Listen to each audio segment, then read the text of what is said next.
Most people think control looks like dominance, loud, assertive. The person who speaks first, speaks longest, and leaves no space for anyone else to fill.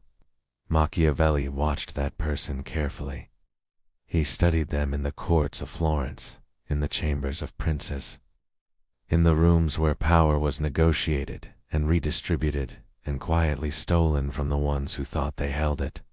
And what he observed was this: the loudest person in the room is almost never the most powerful one. The most powerful person is the one the room orients toward, without being told to, without a performance, without a single raised voice. This is what Machiavelli understood about control that most people spend their entire lives performing the opposite of. And it is the reason that the people who feel most powerful in a room are frequently the least dangerous ones in it. In The Prince, Machiavelli made an observation that has been misread for 5 centuries. He wrote about the nature of the fox and the lion, that a ruler must know how to use both. The lion is force. The fox is cunning. And while most people remember the lion, Machiavelli's real reverence was always for the fox. Because force requires effort, it requires escalation, denounces itself, and invites resistance. Cunning requires stillness, requires the discipline to let others move first, and the perceptiveness to know exactly what their movement reveals. The person who controls a room without raising their voice is operating from the fox's position. They are not reacting. They are observing.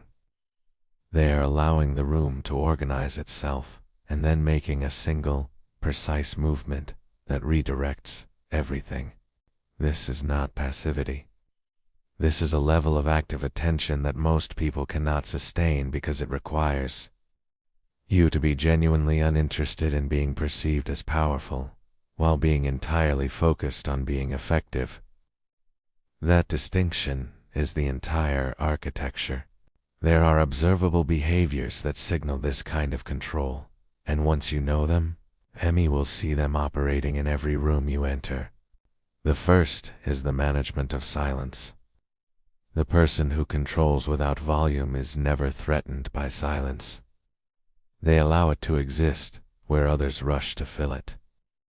And because silence creates discomfort, the people around them begin filling it, revealing priorities, anxieties, positioning. The observer learns everything, the performers reveal everything, and the exchange costs nothing. The second is the quality of their attention. When someone operating from this position looks at you, there is a specific quality to it, unhurried, complete, as though they have no competing thoughts. This is not warmth, necessarily. It is the signal of someone who is processing rather than performing. Rooms feel this. People orient toward it without understanding why. The third is the precision of their speech. They do not speak often. When they do, the words carry weight because they have not been diluted by constant output. Machiavelli understood that scarcity governs value in resources, in relationships, and in language. The person who speaks only when it matters makes every word matter. The fourth is the absence of visible reaction. When something unexpected happens in a room, all eyes move first to the event, then immediately to the most psychologically significant person present to read their response. The person who controls without volume gives the room nothing to read, and in that absence, they have communicated more than any visible reaction would have. The reason most people cannot access this kind of control is not that they lack intelligence or awareness. It is that they are too invested in being perceived as powerful to actually be powerful. Machiavelli was precise about this. The performance of strength is the signal of its absence. A prince who needed to remind his court of his authority had already lost it. Real authority is ambient. It exists in the room before anyone speaks, and it doesn't require maintenance through volume or assertion. The compulsive talker, the constant opinion giver, the person who cannot let a silence sit. These are not people with too much power.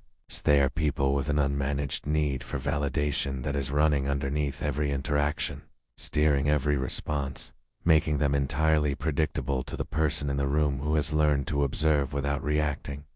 Predictability is the end of influence. The moment someone can anticipate your responses, they own your behavior without you ever feeling the hand on the mechanism. Machiavelli's fox is not silent because silence is a tactic.